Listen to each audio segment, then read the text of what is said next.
Rawlins estaba de pie, inmóvil, en el silencio tenso de la sala de interrogatorios. El sudor le recorría la frente, pero no era el calor de la habitación lo que lo incomodaba. Era algo mucho más profundo, algo que no lograba apartar, la vergüenza. Su voz, normalmente firme, estaba ronca, fallando. La garganta seca no podía articular una sola palabra. El peso de la culpa presionaba sobre sus hombros, y la imagen de ese chico, Terence Blake, seguía ardiendo en su mente. ¿Sabes quién soy? La pregunta de Blake resonaba en su cabeza como un grito sordo. El tono de Blake no era desafiante, sino lleno de dolor. Sabía que el oficial frente a él sabía perfectamente quién era, pero lo que no sabía era la verdadera magnitud de la responsabilidad que él mismo llevaba sobre sus hombros. Rawlins miró hacia un lado, intentando evitar la mirada penetrante de Blake. Sentía como si el suelo se desmoronara bajo sus pies, como si cada pedazo de su carrera, construida a lo largo de los años, estuviera a punto de desplomarse frente a sus ojos. Blake, el agente del FBI, lo observaba con una intensidad imposible de ignorar. Sus ojos no reflejaban solo furia, sino algo mucho más profundo. Eran ojos que cargaban siglos de injusticia, que reflejaban todo el peso de una historia marcada por la discriminación racial y la violencia policial. ¿Crees que eres un policía, Rawlins? ¿Un héroe? La voz de Blake cortó el aire como una espada. Mira lo que has hecho. Mira a mi hijo. Rawlins sintió un dolor agudo, como si algo estuviera perforando su pecho. Quería gritar, quería defenderse, pero las palabras no salían. ¿Qué defensa podía tener contra esas acusaciones? ¿Cómo justificar lo que había hecho? Él, un oficial de policía, un agente de la ley, había golpeado a un joven inocente solo porque su piel era diferente. El peso de la culpa lo aplastaba, y por primera vez en su vida, se sentía completamente impotente. La confrontación continuó, y la noticia del incidente se extendió rápidamente más allá de las paredes de la comisaría.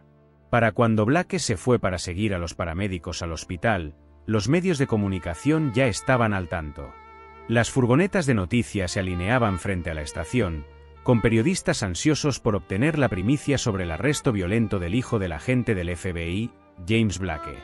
El departamento de policía, ya bajo el ojo público por incidentes raciales previos, se encontraba ahora en el centro de una tormenta mediática. Los superiores de Rawlins actuaron rápidamente, distanciándose de él y de toda la situación. Rawlins fue suspendido de inmediato, puesto en licencia administrativa mientras se realizaba una investigación interna.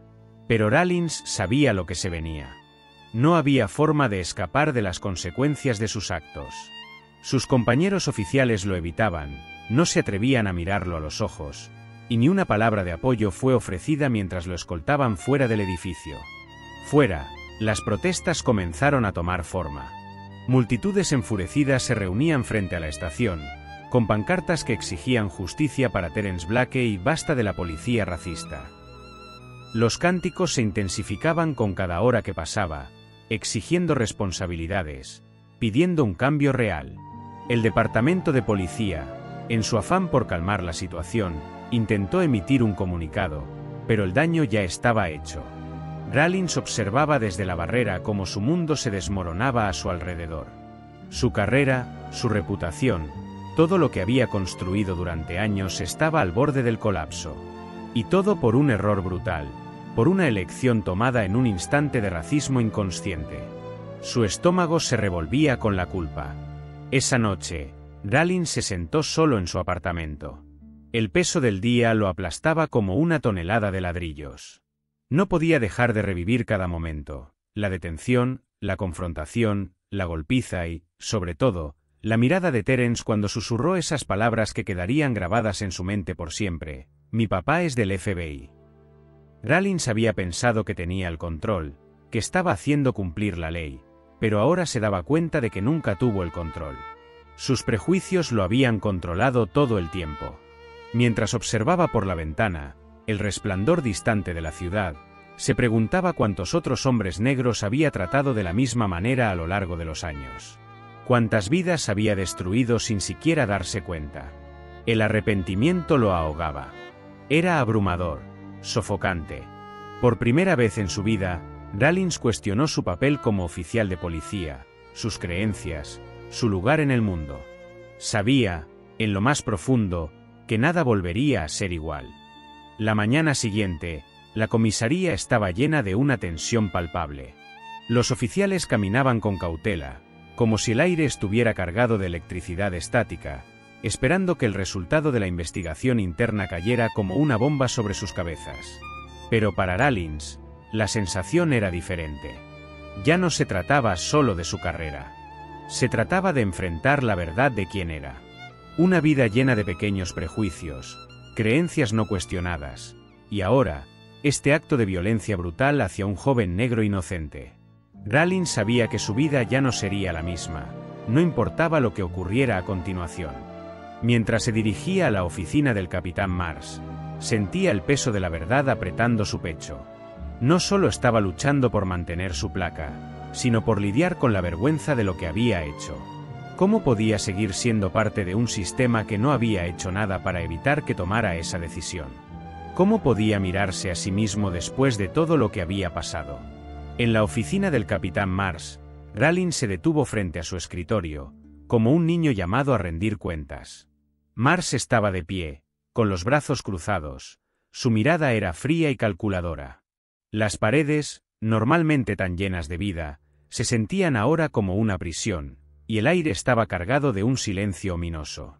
«Estamos en una mala situación», Rawlins comenzó Mars, con un tono tenso que no dejaba lugar a dudas. «Este departamento ya está al borde, y ahora, nos has metido en una crisis de relaciones públicas. El FBI está respirándonos en la nuca, los medios no se dan por vencidos, y las protestas están afuera, esperando respuestas». Rawlins escuchó en silencio, sabiendo que el capitán tenía razón. No podía negar lo que había sucedido. La verdad era innegable. Lo que había hecho iba más allá de un simple error. No se trataba solo de abuso de poder o de fuerza excesiva. Lo que había hecho era discriminación racial. Y eso tenía consecuencias mucho más profundas que cualquier castigo disciplinario. Mars dejó caer una pila de documentos sobre la mesa. Eran informes de testigos, revisiones internas, y las primeras coberturas mediáticas sobre el incidente. Las palabras de los periodistas saltaban del papel: racismo institucional, violencia policial, abuso de poder. Cada palabra era una daga en el corazón de Rawlins. «Ya no tienes futuro aquí», dijo Mars, señalando un informe específico. «El departamento no tiene más opción que suspenderte hasta que esto se calme. Y francamente, Rawlins, no estoy seguro de que eso suceda». Rawlins tragó saliva, el rostro empalidecido, sin poder decir una palabra. Sabía que su carrera había terminado. Pero más allá de eso, sabía que había perdido algo mucho más valioso: su alma. Ya no podía mirarse al espejo sin ver la brutalidad de sus propios actos reflejada en su rostro. Mientras salía de la comisaría, Rawlins sentía que cada paso lo alejaba más de todo lo que había sido. La protesta fuera de la estación era más grande que nunca. Las pancartas exigían justicia, los cánticos clamaban por su despido. Y aunque sabía que lo merecía, el dolor en su pecho no disminuía. Pasó por las filas de manifestantes, que lo miraban con ojos llenos de rabia. La gente que una vez juró proteger lo señalaba, lo acusaba. Por primera vez en su vida, Rawlins sintió el peso de la indignación colectiva. No podía escapar de las miradas de aquellos a quienes había fallado. Su propia gente, pidiendo su caída, y él sabía que tenía que ser así. Llegó a su casa y se encontró con la soledad. Su esposa ya se había ido, incapaz de soportar el aluvión de periodistas acampados frente a su puerta. Sus hijos habían quedado con ella. Los pocos amigos que le quedaban se distanciaron, avergonzados por su implicación en el escándalo. Rawlins se sentó en el silencio de su casa vacía, atormentado por la sensación de haberlo perdido todo. La investigación continuó, pero el juicio de la opinión pública ya había hablado. Los medios no se detenían, y cada noche, Rawlins veía los detalles del caso en las noticias. Cada vez que veía su rostro en la pantalla, el peso de la culpa lo aplastaba aún más. Las protestas aumentaban, la indignación crecía. Pero algo más comenzó a nacer en él, la comprensión de que esto no era solo un error individual. Era un síntoma de algo mucho más grande. El sistema que le había permitido tomar esas decisiones estaba roto. Había sido enseñado, entrenado, para ver a los hombres negros como amenazas antes de verlos como personas. La culpa que sentía ya no era solo por lo que había hecho a Terence, sino por todo lo que nunca había cuestionado. Por años, había sido parte de una maquinaria que de alguna manera le había permitido alimentar esos prejuicios sin cuestionarlos. Meses después, Rawlins recibió una llamada. Era James Blake, el padre de Terence. Durante unos segundos, sintió una oleada de temor. ¿Qué podría querer Blake de él ahora? Después de todo lo que había sucedido, ¿había alguna forma de redimir lo que había hecho? Encuéntrame, dijo la voz de Blake al otro lado de la línea, fría, pero sin rencor. Rawlins no tuvo más opción que seguir la indicación. La cita fue en un parque apartado, en las afueras de la ciudad. Rawlins llegó con el corazón en la garganta. Sabía que no iba a ser una conversación fácil, pero también entendía que este era el momento de enfrentar las consecuencias de sus actos. Cuando llegó al parque, vio a Blake sentado en un banco, con Terence a su lado.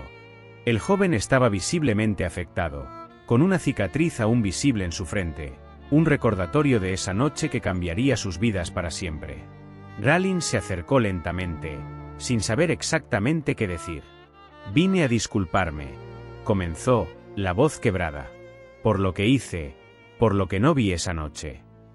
Blake lo miró en silencio, evaluando sus palabras, buscando sinceridad en su rostro. Luego, finalmente habló. «No solo lastimaste a mi hijo esa noche. Destruiste algo en esta comunidad, y en ti mismo». Terence, que había permanecido en silencio hasta ese momento, habló con una calma impresionante. «Me golpeaste porque no me viste como una persona. Me viste como un criminal, como algo peligroso. Eso no lo puede arreglar ninguna disculpa». Las palabras de Terence calaron hondo en Rawlins. No había forma de reparar el daño hecho, no había palabras que pudieran borrar lo que había sucedido. Pero lo que escuchaba de Blake y de su hijo lo sacudió profundamente. Rawlins estaba dispuesto a hacer lo necesario. Sabía que lo que había hecho no podía deshacerse, pero entendía que el verdadero trabajo comenzaba ahora. Ya no se trataba solo de pedir perdón, sino de tomar acciones concretas para cambiar. Para trabajar, no solo en redimir su alma, sino para cambiar el sistema que lo había formado. A lo largo de los meses siguientes, Rawlins comenzó a tomar responsabilidad por su pasado. Se unió a organizaciones comunitarias que luchaban contra la discriminación racial. Se pronunció en contra de la violencia policial. Empezó a educar a otros oficiales de policía sobre los peligros de los prejuicios sin control. El camino hacia la redención no fue fácil. Sabía que su reputación nunca sería la misma, pero al menos estaba haciendo algo para corregir los errores del pasado. A medida que el tiempo pasaba, las protestas comenzaron a disminuir, pero la lucha por la justicia seguía. Rawlins, ahora un exoficial, se convirtió en un defensor activo del cambio. Participaba en marchas y manifestaciones, donde escuchaba las historias de personas como Terence. En una de esas manifestaciones, lo vio de nuevo, subiendo al escenario, hablando sobre su experiencia, sobre el trauma que casi le costó la vida. Y mientras escuchaba, Rawlins sintió que algo en su interior cambiaba. Este no era el fin. No era redención, no era perdón. Era solo el comienzo. Un comienzo que venía de la humildad, de la disposición a escuchar, aprender y reconocer los errores cometidos. Un comienzo hacia un futuro en el que, quizás, Rawlins podría finalmente encontrar la paz con su conciencia. Mientras luchaba por hacer el bien en un sistema que aún necesitaba cambiar, la vida de Rawlins ahora estaba profundamente entrelazada con la lucha por la justicia. Se había alejado del mundo de la policía, pero no de su misión de cambiar el sistema que él mismo había ayudado a corromper. Sabía que había mucho por hacer. El apoyo de la comunidad no llegó fácilmente, pero con el tiempo, Rawlins fue ganando respeto a través de sus acciones sinceras y del trabajo que hacía para combatir la discriminación. Participaba en reuniones comunitarias, conferencias en escuelas y entrenamientos para policías, buscando evitar que otros siguieran el mismo camino que él. Pero las cicatrices no desaparecieron. Sabía que, en el fondo, las cicatrices en su alma estaban lejos de ser borradas. Para eso, sería necesario un esfuerzo continuo y la aceptación de que, aunque el perdón fuera posible, el olvido nunca sería una opción. Pasaron algunos años y Rollins se encontró en el centro de un nuevo debate público. Esta vez, no estaba del lado de la acusación, sino del lado de aquellos que luchaban por el cambio. Tenía un papel importante como defensor de los derechos civiles, pero también se veía desafiado por viejos amigos de su época como policía. Muchos lo criticaban por dar la espalda a su antigua profesión, otros lo veían como un traidor del sistema.